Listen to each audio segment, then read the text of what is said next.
kidding? Just one shot? They're not all zombies, Doug.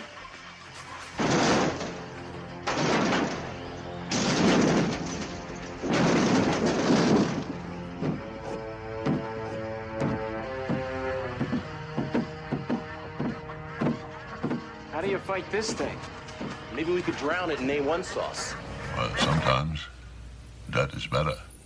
The person you put up there ain't the person that comes back. It's a dance song to get down with. About 6 feet under. Get there. Ooh, I love this song.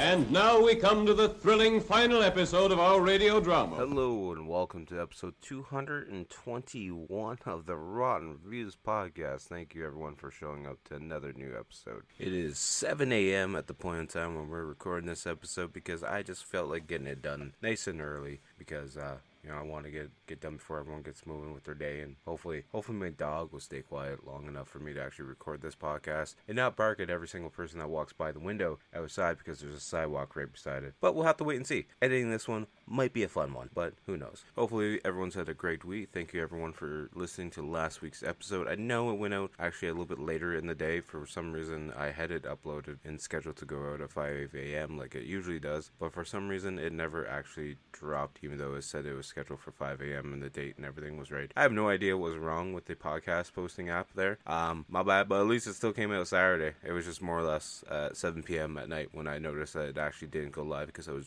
going to check the numbers to see how the episode was doing. So my bad, won't happen again. Hopefully we'll have to wait and see because for whatever reason logging into the podcast app on my laptop, it wasn't properly loading, but logging in on my tablet it was loading fine. So I don't know what's going on with the app. I don't know if it was just kind of down and being funky at the time. It is what it is though. But we got a fun one.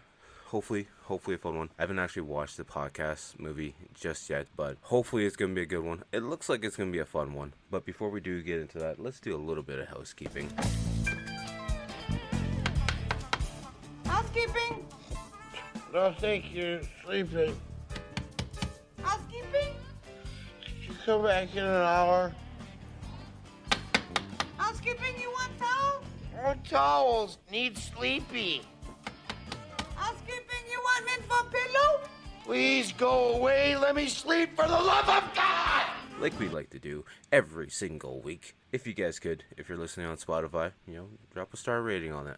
I'm not going to ask you for 5 stars. Just drop whatever star rating you think it deserves. If it's a 1 star, go ahead. That's fine. I understand. I'm going to curse you, but that's fine. I'll get a little voodoo doll, put a little curse on you. I'm kidding, of course. It's just a joke. Don't hate me for it, alright? If you want to give it a 1 star, it's totally fine. If you want to give it a 5 stars, I appreciate that. Either way, just, give it a rating.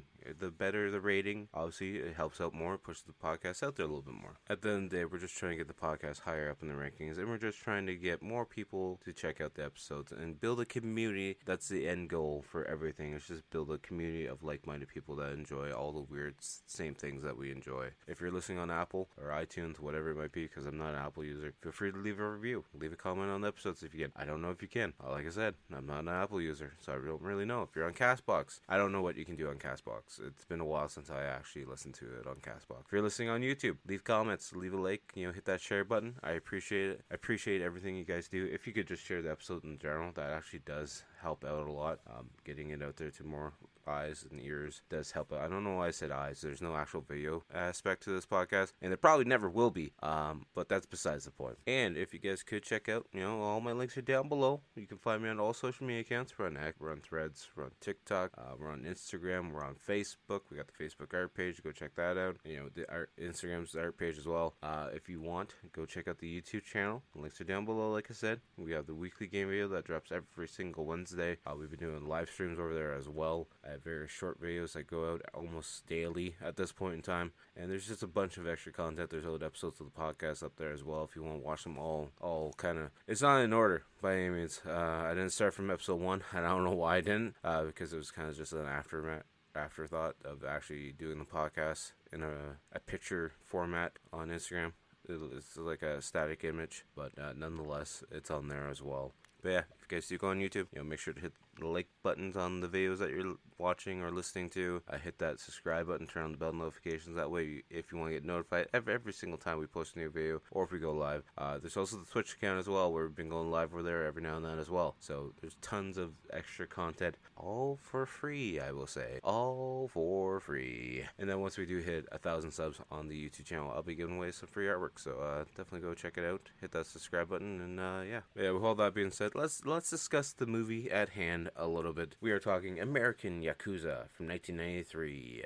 This movie has a 5.6 out of 10 on IMDb and a 42% on Rotten Tomatoes. Apparently 61% of Google users have enjoyed this movie. Initial release date was December 22nd, 1993. Wow, it's weird that this was almost like a Christmas release. I wasn't expecting that at all. The description on IMDb for this movie is plain and simple and right to the point. An American FBI agent is lured away by the Japanese Mafia, the Yakuza, in this action film. That's literally all it says on IMDb. I'm not even joking. And then if you go to Google, the synopsis on that one is: an FBI agent goes undercover in the U.S. branch of the Japanese mob and finds his loyalties tested as he rises in the organization. I mean, that gives you a little bit more idea of what you're going to be getting into, at least. This movie is directed by Frank A. Capello. I probably butchered the last name. Pretty good for that. He's also known for doing 2007, where he was the writer for He Was a Quiet Man. I don't know that at all. He's also the writer for 2005's Constantine. I know that one very, very well. Not as good as a comic book series, by any means. He's also the writer for 2019's Steel Wool. I've never even heard of that. And looking at his other roles that he's actually been writing on, the next one that I'm going to talk about, and probably the last one I'm going to talk about, he was the writer for 1991's Suburban Commando with freaking Hulk Hogan. I mean, that movie on its own was like a childhood classic of mine. I used to love watching all the Hulk Hogan movies. I know they're horrible and bad and stupid to watch back now, but I enjoyed them a lot as a kid. And this movie has 3 writers attached to it as well. The first one we're going to talk about, and I am going to butcher this name 100%, no doubts about it whatsoever. His name is Takashi Ishii? I don't know. He was the producer in 2002 for Dark Water. He is also the producer for 2008's Shudder. As well, he was the writer for Dark Water in 2005. Why is there 2 movies with the same name that came out different years? He was also the producer for 2004's The Grunge. And then he was also the producer for the Juno Final Curse movies and the Juno Origins TV show, which I didn't know was actually a TV show that came out in 2020 for 6 episodes. It might be more episodes. He's only written 6 episodes, so I don't know if there was more to it or not. So it's interesting. His origins seem like he's a horror writer in that dark, side of things, where I wasn't expecting anything dark to be attached to this movie, but if it is, it is. Also in 2013, he was the producer for a movie called Talk to the Dead. I don't know what that movie is about, but I might look it up just because it sounds stupid. Another writer attached to this is Max Strom. He was the writer for 1984's Angel of Desire. He was the writer for 1998's Shelter. He was also the writer for 1 episode in 1995 of Baywatch. And he hasn't really done much else other than that. He was also the writer for 1982's TV movie Midnight Heat, which I don't know anything about that, so it might be good. It's got 4.5 on IMDb out of 10, so it's average at least. And the final writer attached to this is John Allen Nelson. Most people might know him from a TV show that I've actually never watched, but he's in 11 episodes from 2005 to 2006 where he plays Walter Cummings in the TV show 24. He's also in 14 episodes from 1990 to 1995 of Baywatch as well. He was President DeVore in 2014 for 5 episodes of Crisis. Is that based off the video game? Probably not. He's also in 3 episodes from 2016 to 2017 of a TV show called Crazy Ex-Girlfriend, which has a 7.9 out of 10 on IMDb. This person has a lot of roles all over the place, and we're not going to talk Bellon, but he's in like an episode of Criminal Minds. He's in an episode of an NCIS, one of those TV shows. I'm not sure which one. It's all over the place. But he's an active person. More actor side than writer side. I think he only had 6 credits for writer, where he's got like 58 or so for acting. So it is what it is. Which now brings us to the point where we talk about a couple of the actors in the movie. We're going to talk about 2 of them today. The first one being the main character, Nick Davis, played by Viggo Mortensen. Obviously, a lot of people probably know him from the Lord of the Rings series, where he's Aragorn. I'm not a big Lord of the Rings fan, to be honest with you. I'll put that right out there right now. I don't really care for it that much. He's also in a movie called Captain Fantastic, where he plays Ben from 2016. I've never even heard of that one. He's also Tony Lip in 2018's Green Book. He's also Lalin in 1993's Carlito's Way. That's one I gotta rewatch. I'm probably gonna be adding that one to the podcast here real soon because I love Al Pacino. So we're probably gonna be watching Carlito's Way here. Not sure when, but it's added. He's also Tex in 1990's version of Leatherface, The Texas Chainsaw Massacre 3. He's also John W. Poe in 1990's Young Guns 2, Blaze of Glory. He was also Burke in 1987's Prison, as well as he was in an episode of Miami Vice from 1987 as well. I know there's other shows that he was on, or movies that he was on, like The Road, and where he plays Man.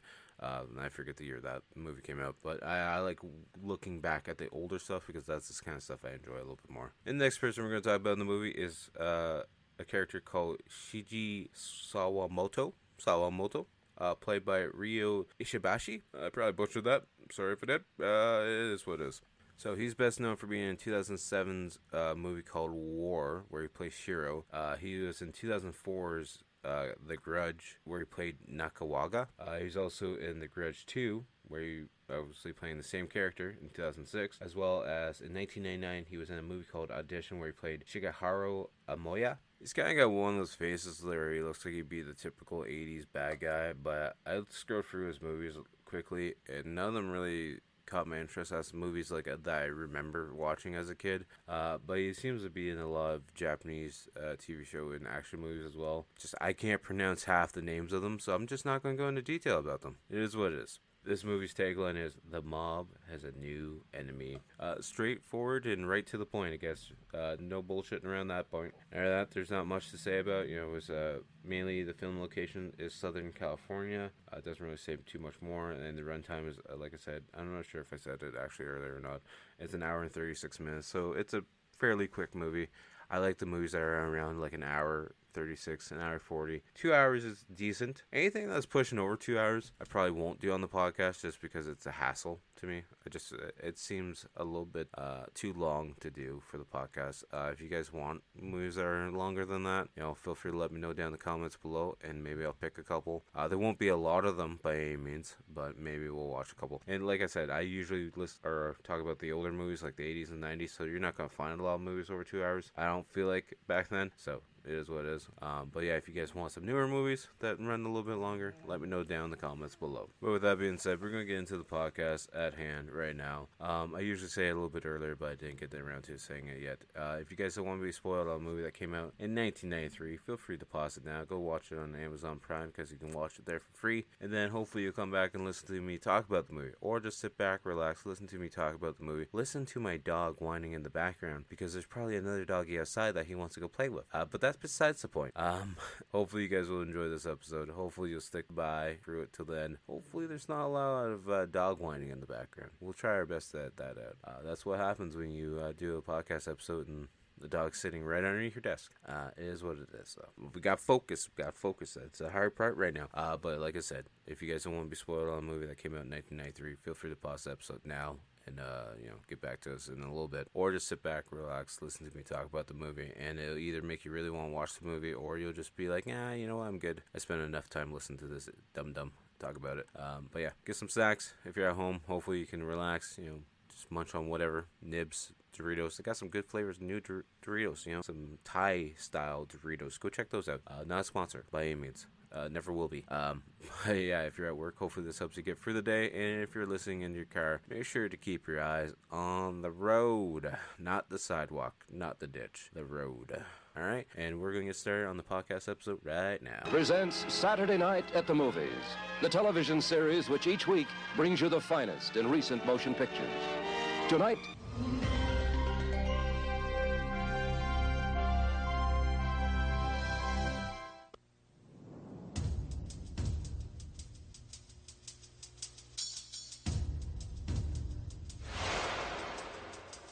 In Japan, they call it Yakuza. In America, they call it Mafia. Never in a million years would I do anything to disrupt our agreement. Our relationship means more to me than gold, and you know that. When they meet, they call it war.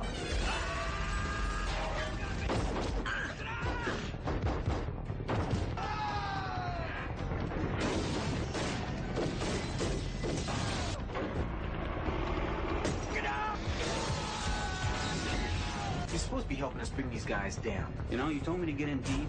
I'm in all the way.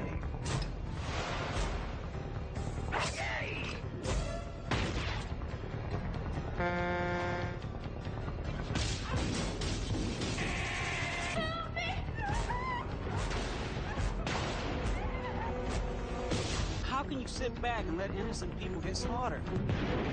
They're not innocent people. The Yakuza.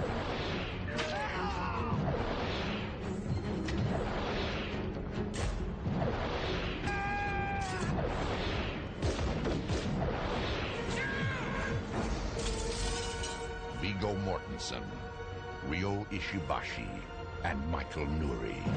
American Yakuza. You picked the wrong side. The movie starts out, we see like the production company's logos and shit popping up. But at first I thought I had no audio because it's just still images popping up in the screen with no sound at all. And then out of nowhere, the music slowly starts to pick up. We see the intro credits starting to roll in a little bit. And it keeps cutting from a black screen to a white screen. And then we see like jail cell bars. And then out of nowhere, the font just pops up, American Yakuza. And it doesn't look too bad. It actually pops out. It looks kind of nice. And you got the Japanese style music coming in. And then we see Nick Viggo sitting in a jail cell looking at some paperwork. Apparently he's a criminal of some sort, or maybe that's just part of his underagent decoy. Camera's kind of just spanning around him as he's looking down at the floor, looking all depressed, and the music is kind of adding to that feeling and that tension because we don't know what the hell is going on at this point in time. Other than we know that he's an undercover agent, but I don't know if he's an undercover agent in prison or if they just, you know, pull him from prison to get him farther into the Yakuza organization. Also, this scene comes up, and I don't know if they did it as a comedy aspect or what, but we got two guards that are walking toward Nick's cell, which we assume at least. But then like camera turns and looks into another cell, and there's this big bearded guy kind of just laying on his side doing like a pose, and it's like, why are we focusing in on this guy of all guys? Because he doesn't look like he's bad. He looks like he's relaxing and getting ready to you know, do some stuff. Let's leave it at that. And then next thing you know, we see Nick with bags in his hand. He's at this big giant metal door, and it starts to open up, and all the sunlight starts to shoot in, and then we just have a close up of his eye, and then next thing we know, we're looking up at a city as we make our way through the city. It's a weird angle because like it's up and on an angle instead of like a bird eyes view kind of. It looks like you're walking and you just point at your camera up towards the corner of the buildings. It's a lot of slow-mo shots right now because we just see him walking through the city on the streets, you know, drinking a coffee all in slow-mo, and then he randomly shows up at this motel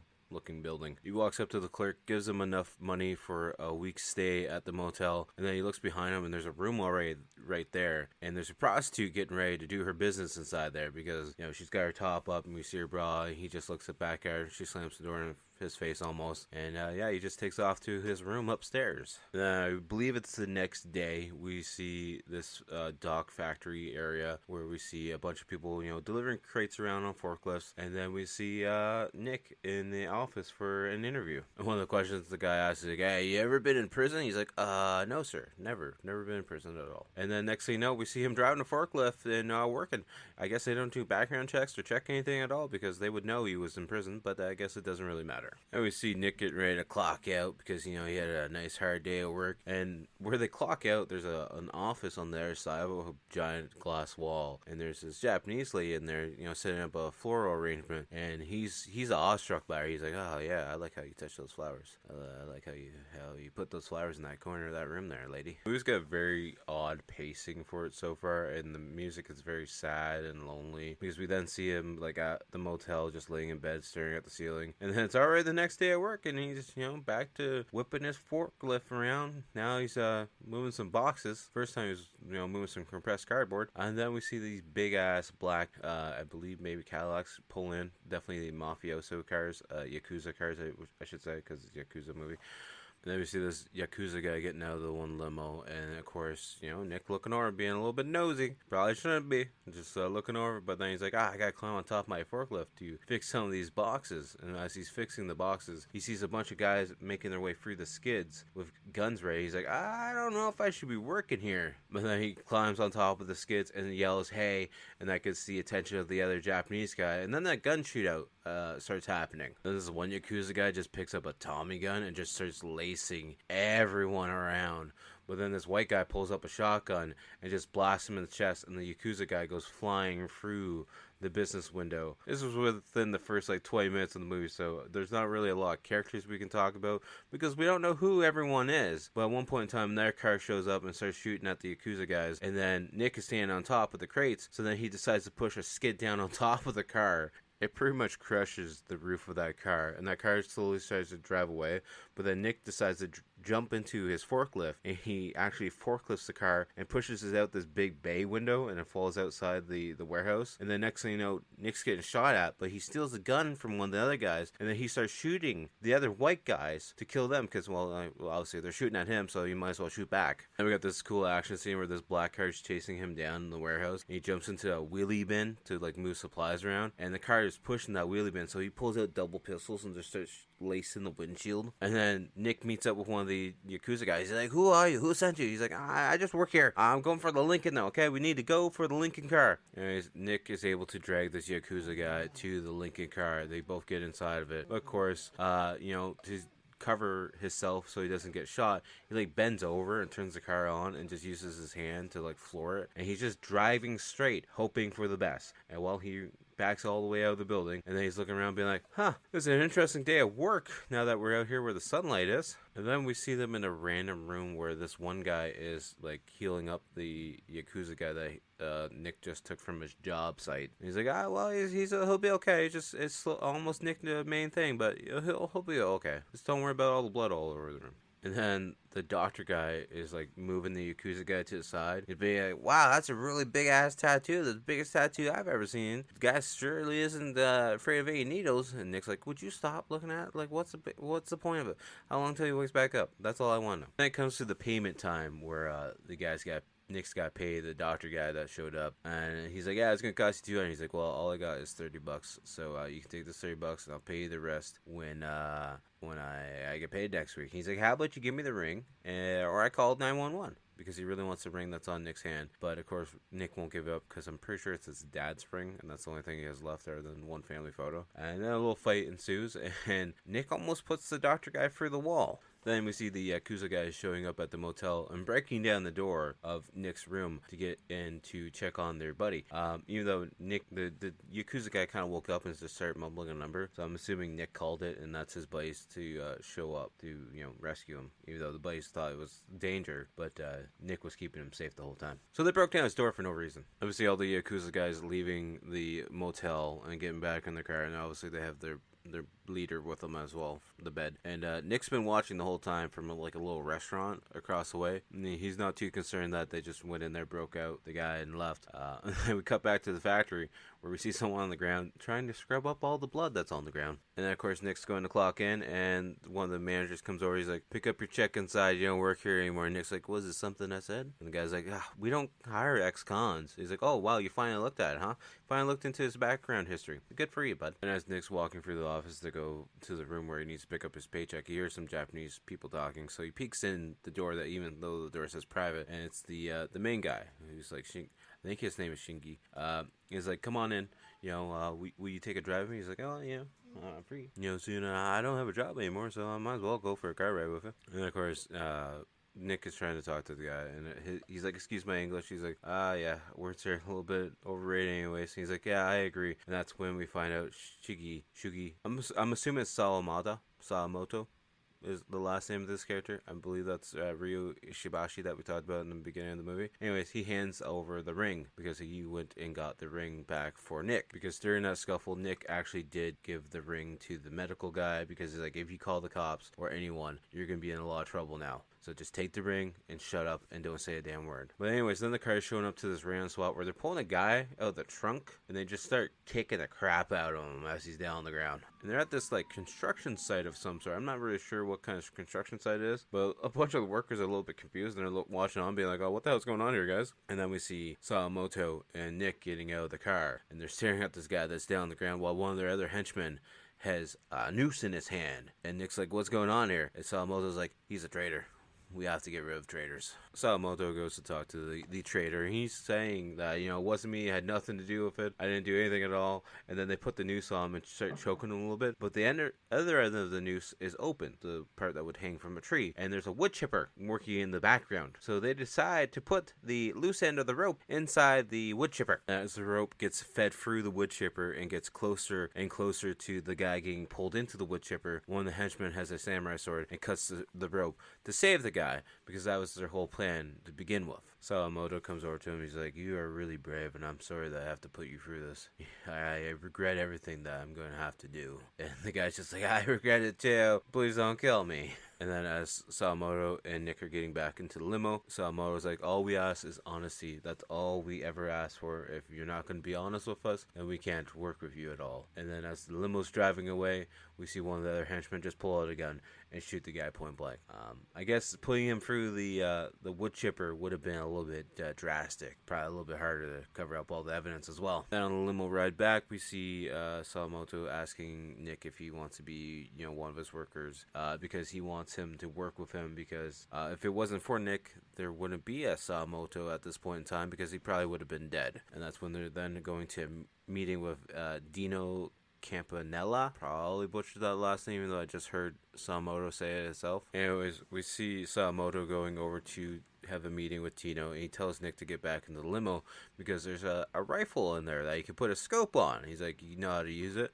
Use it. We see Dino and Sawamoto sitting down for the meeting, and Nick's looking around the scope, and we see this really sketchy guy with a newspaper in hand. He's got a gold necklace on, gold bracelet on, and I'm pretty sure he's probably going to become some trouble at some point in time in the movie. Sawamoto's having this meeting with Dino because he believes that the guys that tried to jump him and kill him in the factory were actually Dino's men. He's like, you know what, Sawamoto, I appreciate our bond and our agreement.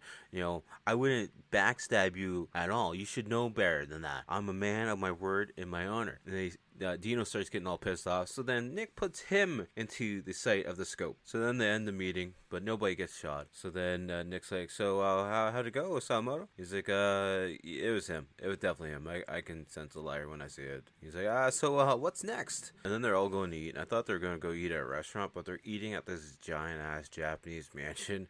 And they're all sitting around a table. And Nick's like, I thought you guys ate on the floor or something. I'm kind of surprised you guys eat, sitting at this big-ass table with this plate that's actually a box sectioned into different sections. And then we find out apparently Nick spent 1 year in solitary while in prison. And one of the other guys like, 1 year in solitary, very hard for a man to take. Seems like you're doing pretty well for yourself. He's like, I'm good. And then that same henchman's like, so why'd you go to prison there, Nick, huh? Just curious about why you went to prison. Nick's like, I'm not sure how you guys do it in Japan, but usually here in America we don't grill our dinner guests. And there's a little bit of commotion between the two. But then Sawamoto's like, both of you guys sit down, shut up, and eat your food, okay? Now I'm gonna tell you again. And then they have like a dinner toast where everyone's, class and glass together. And then we just see a bunch of scenes happening all over the goddamn place. And I have no idea what's going on at this point in time. Because we cut back to like that guy with the gold chain at the meeting. And then we cut to this one girl that's getting it on with this other guy. Then we have these Yakuza guys that are dressed in black with samurai swords. And we have this one guy getting out of a Firebird. And then we see this other guy getting pulled out of a trunk of a car, and then he's getting taken to an overpass bridge where he's getting chucked off the overpass bridge, and there's just music playing. There's no real scenes or like dialogue happening. We don't even hear really the gunshots too much. We see one guy looking at a peephole, and this is the first gunshot we hear because someone shoots him through the peephole. And the guy that I thought was getting tossed over the overpass bridge, he's actually getting, like, his legs are tied up and he's being hung over the overpass to the point where we wait for a transport to come and smash his face in. And then we cut to Dino's house where he has like two henchmen that I think are family members, because the one guy's all pissed off because, you know, he's like, no, we gotta go there now, we gotta go kill him. And then Dino's like, no, we're gonna go bury your cousin and we're gonna take care of things and handle it the proper way. So then Dino slaps him in the face with a glass and then takes a pair of scissors and, you know, is going to cut his throat with them. And then the other guy's like, you know, Dino, we gotta calm down. We gotta calm down the situation. We're being a little bit sporadic right now. Dino doesn't stab him. He lets him back up off the counter. He's like, you don't talk to me ever again or I'm going to stab you with these goddamn scissors. And I'm going to tell you that right now, okay? We're going to calm down. We're going to let the situation calm down. We're going to handle our business. And we're going to act like we're not affected by things, all right? We see Nick walking into a fish market and he grabs a handful. But it's not fish. It's peanuts for some reason. And then we see him walking into the freezer section. Inside the freezer is a guy named Sam, who's another detective. He's like, what took you so long? I'm freezing my nuts off in here. And Nick's like, I didn't pick this location. Talk to the captain. I had nothing to do with this. And Sam's kind of giving Nick some slack. He's like, you know, this probably would have been all over if somebody didn't, you know, try to help out the other team. You know, we're supposed to be working together to bring them all down. He's like, what do you want me to do here? I'm just playing the fly. You know, they don't teach you this stuff at the school. You know, we got to do what we got to do to try and bring them all down. And we have Sam telling Nick, you know, we've never had anyone in this deep into the Yakuza. So you're going to need to do whatever you need to stay in with them and not get yourself killed, alright? The killing part, maybe if you die, you die. But you gotta stay deep into the Yakuza. Then we see Nick leaving. He's, you know, eating peanuts on his way out. And of course, one of the, what I believe is Yakuza guys, is slowly following behind him and watching him, kind of stalking him. And then he goes down this industrial area where there's a bunch of pipes and metal rods and everything. And he loses sight of Nick. And then he just ends up stepping on like a peanut shell. He's like, oh, where did he go? And then out of nowhere, Nick comes up behind him and starts choking him out. That's when then Nick takes him down to the ground and starts punching him. He's wondering who sent him. And then he opens up his shirt a little bit. And we see a dragon tattoo. So then Nick lets him up and he starts looking around being like, what the hell's going on here? Then we have Nick going to see Sakamoto, and Sakamoto's in his gi, cutting some bamboo sticks with a samurai sword, you know, just working on his skills. And he walks in the office. He's like, why am I being followed? And that's when I believe it's Kazuo. He grabs him. That's the main henchman guy. And Nick's like, why am I being followed? Like, I'm going to have someone watch me every time I go take a shit? Like, what the hell is going on here? I thought trust was a big thing. Loyalty. Then we see Sam in the captain's office showing him some pictures that apparently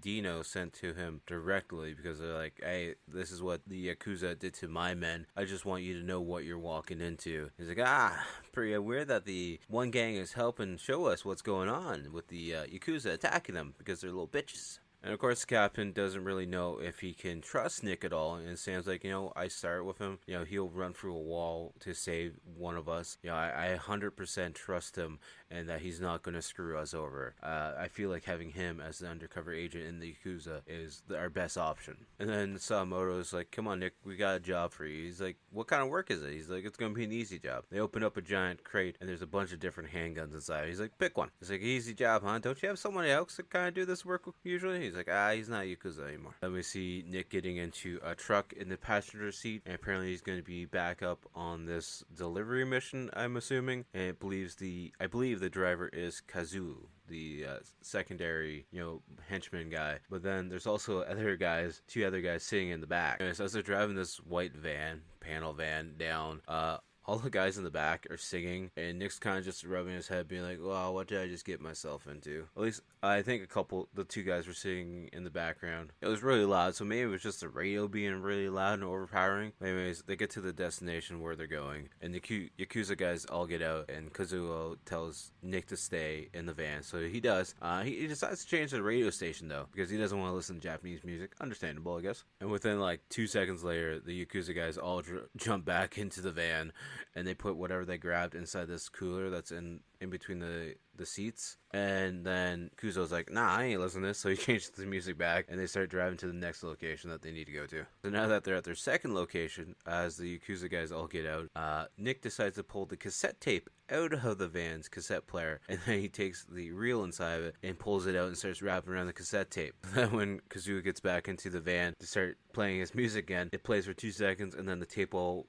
messes up and he pulls it out and the reel's all messed up on. He's like, God damn it. He's like, oh, that's a shame, huh? That's a shame you can't listen to your music, eh, buddy? Then they get to the third drop-off point where they're pulling out a crate of guns at the other two spots, and we finally see who they're dropping the guns off to, and this is a guy with long blonde hair. He kind of looks like a hippie, kind of. And as Nick is sitting in the passenger seat, just, waiting for them to show back up, these guys pull up with guns, and it's like, get out of the van, fucker. And they got long hair, and they look like hippies as well. It's like, alright, I guess we'll get out of the van. Then we see the Yakuza being led into this factory warehouse area where they're dropping the crate off at this white table, and it's a very poorly lit room. There's canisters and barrels all over the place, and then we see two guys watching from a security camera where they're waiting for the Yakuza to pop open the crate so they can see the guns inside. So then we see Nick getting roughed up outside the van. I didn't know that the person that was holding the gun up against him was a chick. Anyways, he starts throwing her around against this fence, and she's like, come on, you gotta shoot him, because she has a guy with him. But Nick takes them both out, like pashes the one guy's head up against the van, and then the girl's like trying to grab at his ankle as he's walking into the factory, so he just boots her right in the head. Of course, this is a sting operation, and apparently they didn't know that they have an undercover agent on the Yakuza side at all, because then the guy on the security camera, he's like,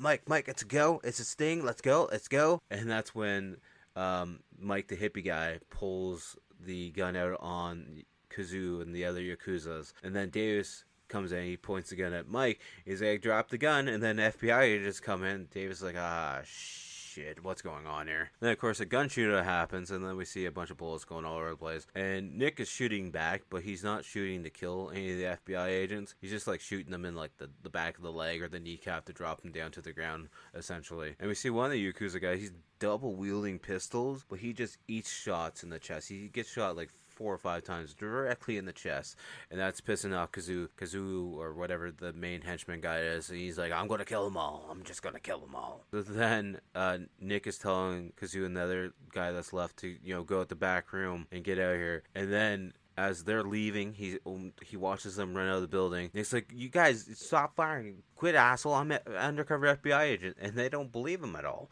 So they just keep shooting at him. And then we cut and see Sawamoto is sitting down with the head honcho, Ishin Tendo, and he's not very happy with the way things are going. He's like, we gotta take more precautions. We gotta, crack down on things. And we gotta figure out if this new guy, Nick, is loyal or not. And of course, Sawamoto says that he is. And he's like, well, you better hope that he's loyal, because he's an outsider in this whole event. And then out of nowhere, we see Nick and Kuzo breaking down the door, and Sawamoto gets pissed off because he's in a meeting, of course, and then he's looking around. He's like, so what happened? Nick's like, we got ambushed. It wasn't a complete loss, so I got this briefcase at least. He actually gives full credit to Kazuo for getting the briefcase out, and that's when Kazuo actually looks over and he's like, no, we got it out. And then we see Sawamoto and Nick going to this new fancy high-rise apartment, and Nick's looking around. He's like, wow, this is really nice. This is your new place. And Sawamoto's like, no, it's your place. He throws him the keys, and Nick's like, my place? How am I gonna afford this? And then we see Sam having a meeting with Nick, and Sam's like, what the hell is this bullshit? You told me to do anything that I needed to do, Sam. And he's like, well, it doesn't mean shooting your fellow agents. He's like, well, they shouldn't even been there to begin with. If they weren't there to begin with, we wouldn't have this incident at all. So it's your goddamn fault, Sam. And then Nick's like, so you blew my cover to pull me out, to almost risk my life, to rip me up about this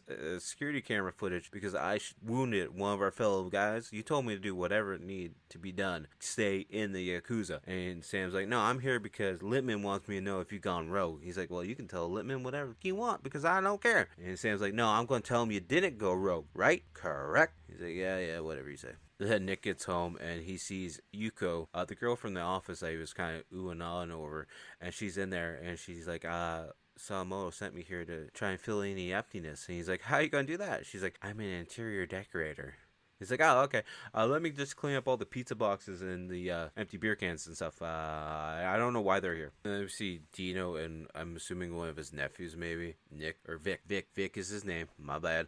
He's like, so what's this I hear about you looking for a house? He's like, are you looking for a house like this? And he's like, no, I don't need a house this big. Why would I want a house this big? I don't need anything like this. And then Dino gets all pissed off. He's like, I have this house. I don't need a house this big, but I have it as a statement for people know not to fuck with me because because of how much power and money I have. You need to make a statement in society to show them how much money and wealth you have, to show them how important you are, how higher grade you are than everyone else around you. And then Vic is telling Dino that he wants respect, and he's like, oh, you want respect? Here's what you're going to do to get respect. You want respect? You take out Tendo, and then you'll get all the respect you will ever need. So Dino's essentially wanting Vic to take out the head of the Yakuza organization. And then we see Nick showing up to a place that Sakamoto apparently owns, or at least it sounds like he owns. It's like this fancy nightclub restaurant setting. And then Nick gets a little bit quiet because Sakamoto's talking about family and how they're all family together. And he's like, did I offend you? He's like, no. He's like, well, tell me a little bit about your family. And he's like, well, my father was a drunk and I didn't know my mom too well. He's like, that's understandable. It's fine, you know, but the Yakuza's my family. So now the Yakuza can be your family as well, Nick. And then a random slow song comes on and we just see Yuko is there in the building as well. And everyone else is slow dancing, but she's just standing off to the side because she has no one to actually slow dance with. So then Sakamoto's like, Nick, go dance with her. So then we see Nick slow dancing with Yuko, and he tries to get closer to her to like get like as close as possible, and she kind of pushes him back. He's like, oh, what did I step on your foot? Is my breath stink or something? He's like, no, we're in public. I don't want to be that close. And as Nick and Yuko are dancing, getting close and intimate, we look over and we see Vic is in the club apparently, sitting by the bar, and he looks over, and that's when he closes, like the camera closes in on Nick's ring on his finger, and I'm not sure if maybe Vic was the medic guy from earlier. I don't think so. And then we see Sam sitting in a car in the middle of nowhere out in the desert, and then this guy pulls him out of the car and starts, messing with him a little bit, and then a couple gunshots go off into the sky, and we thought they were actually aimed at Sam, but of course they weren't. And then we see some more cars pulling up into the desert area driving towards Sam, and then we see a bunch of Yakuza guys surrounding Sam as they all get out of the cars, and then Nick gets out of the car with Sakamoto being like, yeah, he's with me, I know who he is. Sam is introduced to Sakamoto as Bill Jenkins, and Bill's supposed to be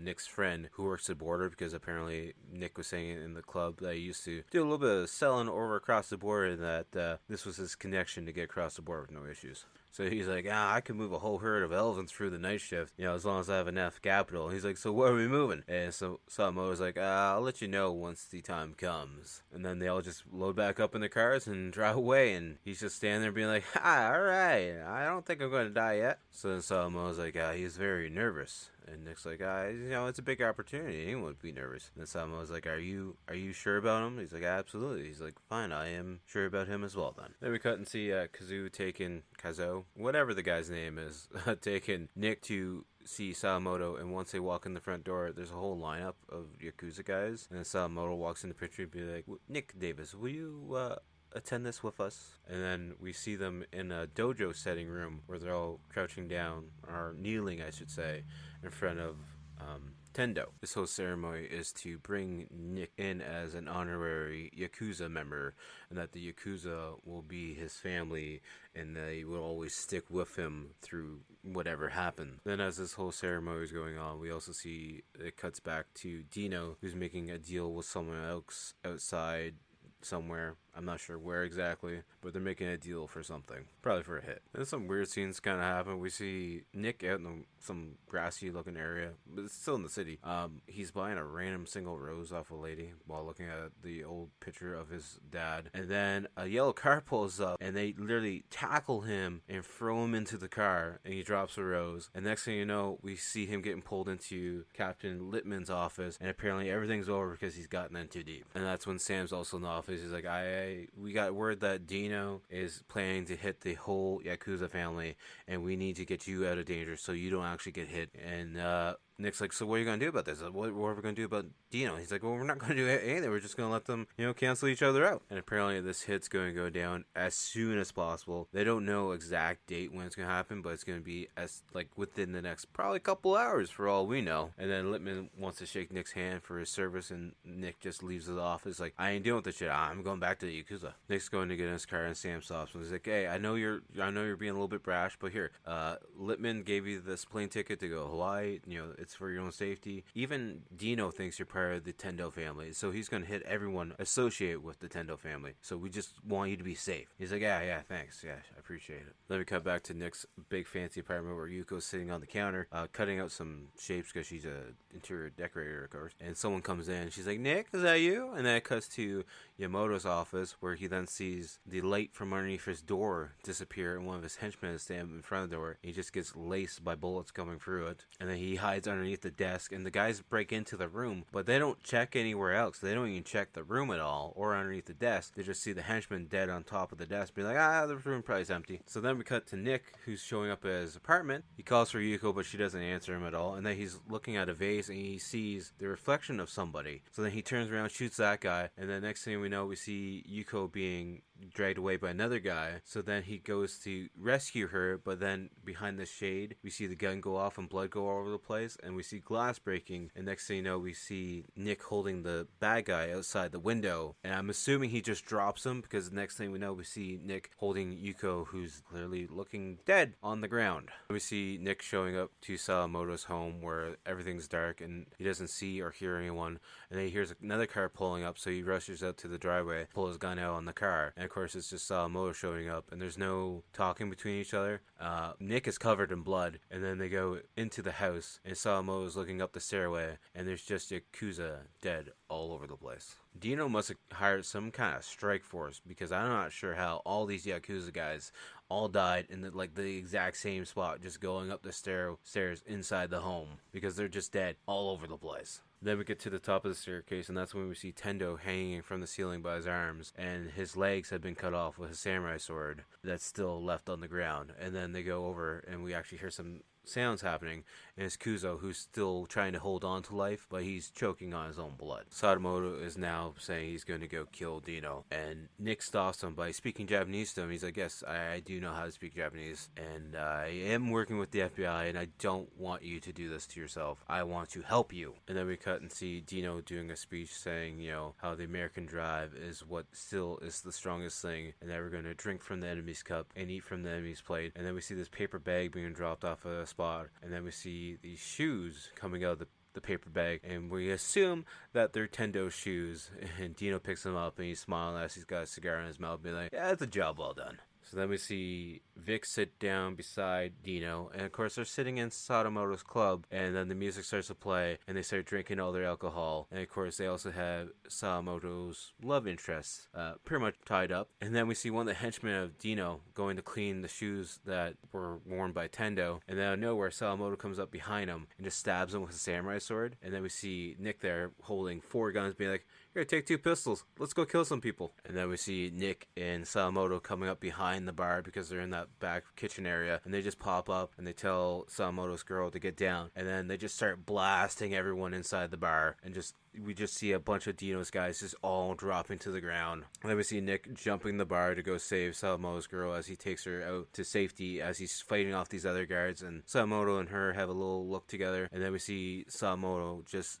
going crazy, just killing guy after guy after guy. And then we see Dino and Vic in an office, and Dino's like, I'm holding you responsible for this, Vic. And then Sadamoto breaks down the door, and Vic goes to shoot him, but Sadamoto hits him with the samurai sword, making him drop his gun. And then we have Sadamoto holding Dino at knife point with the samurai sword right at his throat. And Dino's like, I'm not scared of you. Fuck you people, and fuck your whole race. And then Sadamoto turns around and just slices, I'm assuming, Vic's hand off or his head off. And then we see Dino holding a gun. So then Nick comes running up the stairs and does like a slow motion jump to shoot at Dino. And then we see Sadamoto on the ground, he's got a couple bullet holes in him now. Sadamoto's telling Nick to go pick up his samurai sword, and then as soon as Nick goes to pick up the samurai sword, he actually gets shot in the shoulder by Dino. And then we see Sadamoto has a knife in his pocket, and he pretty much gets up, grabs the knife, and stabs Dino in the chest, and pushes him through the window. And then Dino falls through the window and lands on the table down below that he was just drinking from. Nick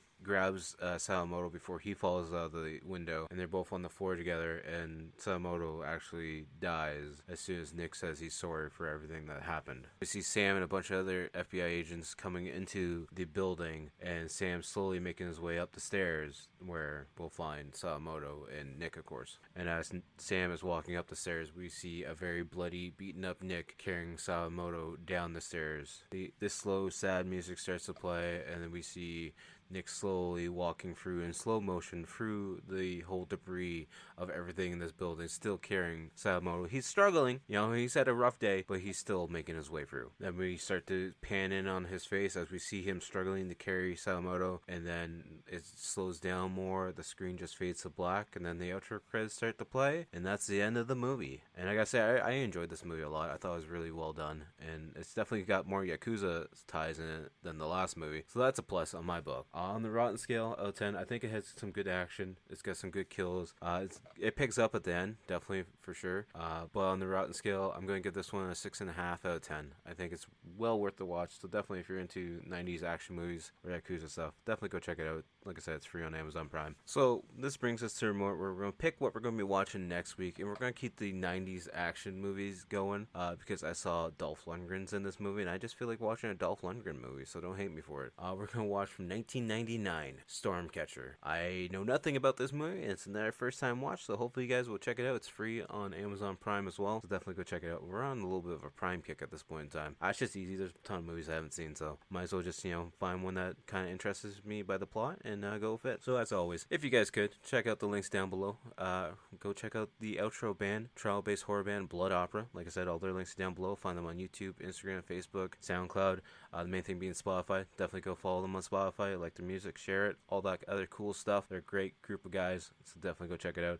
And as always, you can check out all my links down below as well. At Type Inside, you can find us on all social media accounts. We're on Instagram, Threads, TikTok, Facebook. I'm probably forgetting more, but we're also on YouTube. Definitely go check out the YouTube channel where we got the weekly game video dropping every Wednesday. I have various shorts that drop almost every single day as well, old episodes of the podcast, and we also do live streams over there, so definitely go check it out. Hit that subscribe button, turn on the bell notifications, that way you get notified every time I go live. Also, you can also follow the Twitch account where I've been going live there every now and then as well. And yeah, once we hit 1,000 subs on the YouTube channel, we're going to be giving away some free artwork, so definitely go sub to the channel, share it, share all the content in general, share what you want, and thank you again for showing up to another new episode. I will talk to you guys all later. Peace!